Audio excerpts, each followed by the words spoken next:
Number 9. Lowry, sometimes recorded as Lowry. This name traces to a family deeply embedded in Cherokee governance during the turbulent decades before removal. George Lowry served as an assistant principal chief and was among the group entrusted with preserving Cherokee oral history and law as the nation adopted a written constitution modeled in part on the very government pressing it toward exile. Tribal council records and mission accounts place the Lowry family at the center of debates over whether the Cherokee Nation should adapt to American political structures or resist them entirely. A debate that would eventually split families, towns, and entire factions of the nation apart. That tension is the twist. The name looks like a simple British surname, likely carried in through an early trader or soldier who settled among Cherokee towns. But the family behind it stood at the exact fault line between tradition and transformation. Their decisions shaped how the Cherokee Nation would face the coming crisis, decades before the crisis actually arrived. If this name is in your family tree, the record points toward ancestors who were not bystanders in that debate. They were the ones writing the rules everyone else would later have to live by. What comes next did not write laws. He carried the entire weight of holding a nation's leadership together. Number 8. Hicks. A name that sounds almost too plain for what it carries. Charles Hicks rose to become principal chief of the Cherokee Nation in the early 19th century, a period when the nation was drafting its own written constitution and building a government structured to survive the very country pressuring it to leave its land. Before reaching the highest office, Hicks served for years as a translator and advisor, fluent enough in English law and Cherokee tradition that both sides trusted him to carry difficult messages between them. Cherokee national records from this era show a leadership class fluent in both worlds, negotiating with Washington by day while trying to protect Cherokee sovereignty and internal unity at home. That is the twist hiding inside a name most people assume is simply English. It was English in origin, carried in through intermarriage generations earlier, but by the time it reached the highest office in Cherokee government, it had become fully Cherokee in loyalty and consequence. Families bearing this name were often connected to the administrative core of the nation during its most dangerous political years, the years when one wrong translation or one broken alliance could have ended everything. The next name did not come from a translator's desk. It came from a Highland immigrant list, and it landed in the middle of a civil war inside the Cherokee Nation itself. Number 7. Christie. This surname sounds Scottish because it is.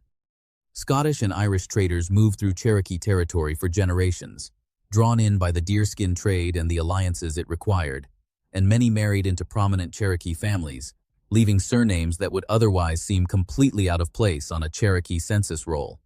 The Christie name became associated with Cherokee families active during the years of internal division that followed the forced removal era, when factions disagreed bitterly over the treaties that had ceded Cherokee land in the first place. Records from this period describe a nation fractured from within as much as it was pressured from outside, with former allies accusing one another of betrayal over signatures made under duress. A surname like this looks like a footnote from a Highland immigrant list, easy to mistake for nothing more than a trader passing through. But families carrying it were pulled directly into the aftermath of one of the most painful chapters in Cherokee history, the years when former allies became rivals, when trust collapsed faster than land ever could, and when survival meant choosing a side in a fight that had no good side left. The next name belonged to a family whose fame arrived a century later, but whose roots reach back to the same river trade that shaped Christie. Number 6. Rogers. Yes, that Rogers, the same surname carried generations later by the humorist and performer Will Rogers, who was of documented Cherokee descent through his family line and who never hid it, often referencing his heritage on stage and in print. But long before that fame, the Rogers name was already tied to Cherokee trading families operating along key river routes in the 18th century, where control of trade often meant control of survival itself.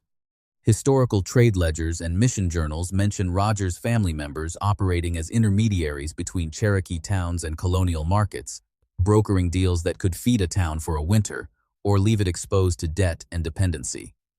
That is the twist.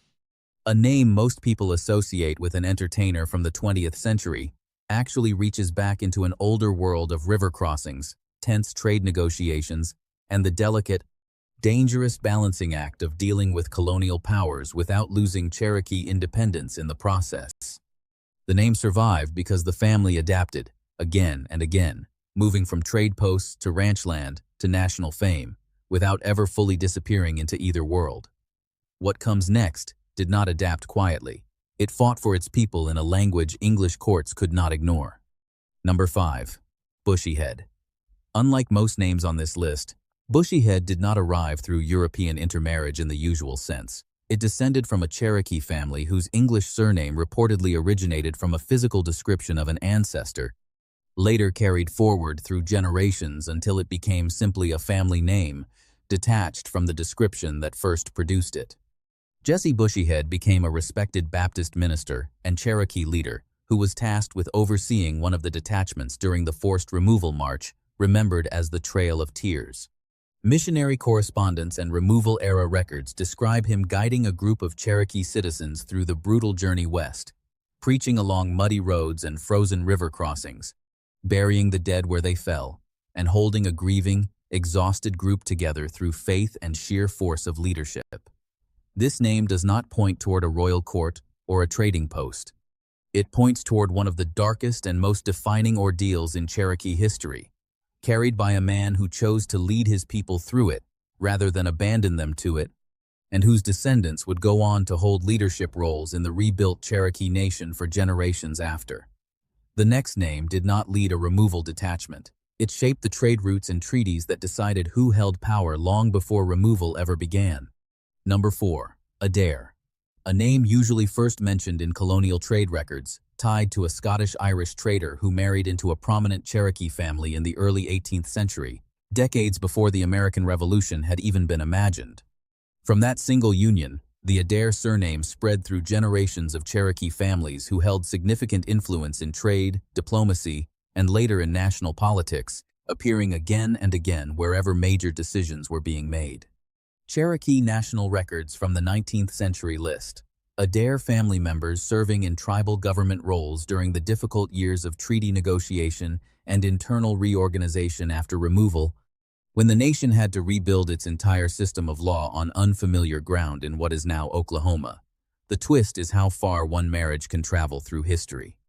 A single Scottish trader's decision in the 1700s produced a surname line that would still be shaping Cherokee political life more than a century later, surviving war, removal, and reorganization intact, appearing again and again in council records, court documents, and family histories tied directly to the nation's survival. Names like this prove that a bloodline does not need to be royal to be powerful.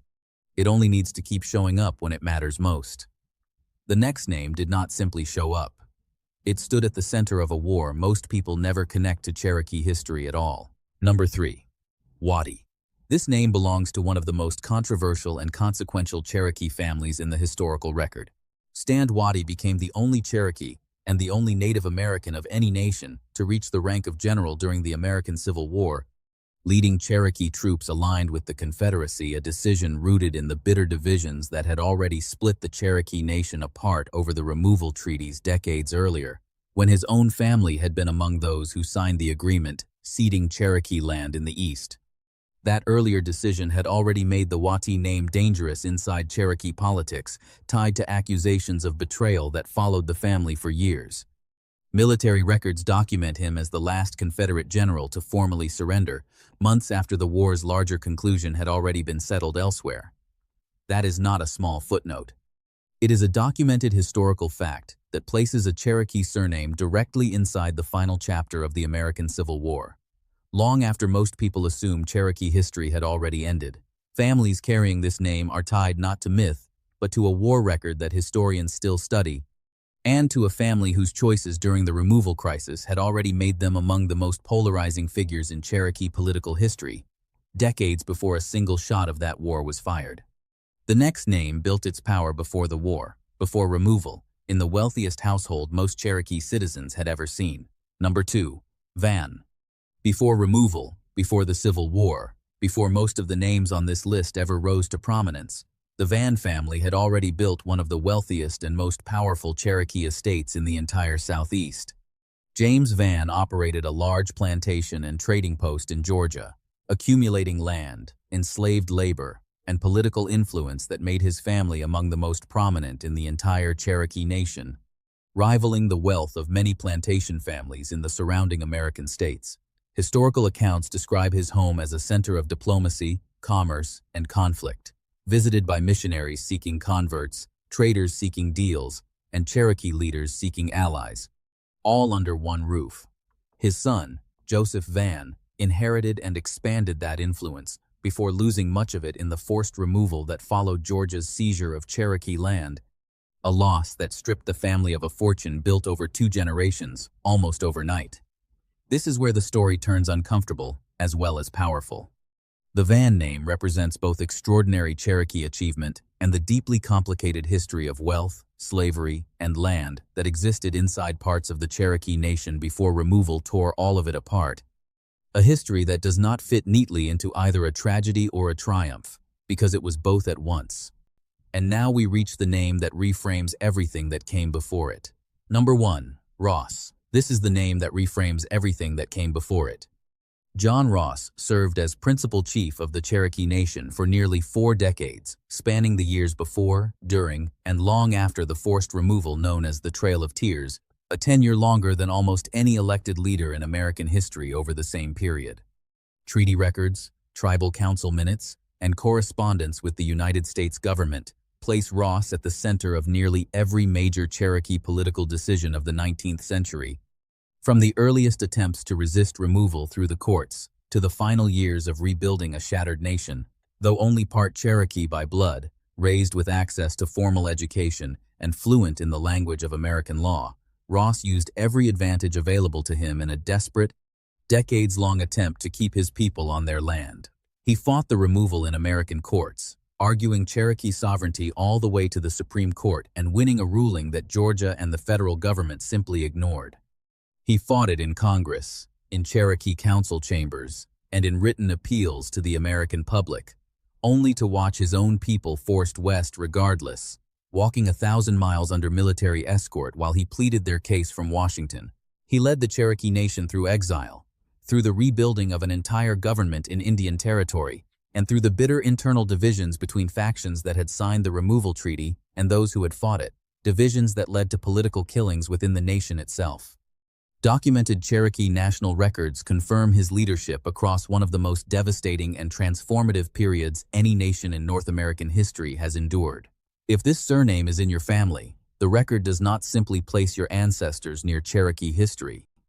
It places them inside the courtrooms, the council fires, and the exile marches that decided whether the Cherokee Nation would survive at all. 10 names, 10 different doors into the same history, a history of interpreters and generals, ministers and chiefs, traders and survivors.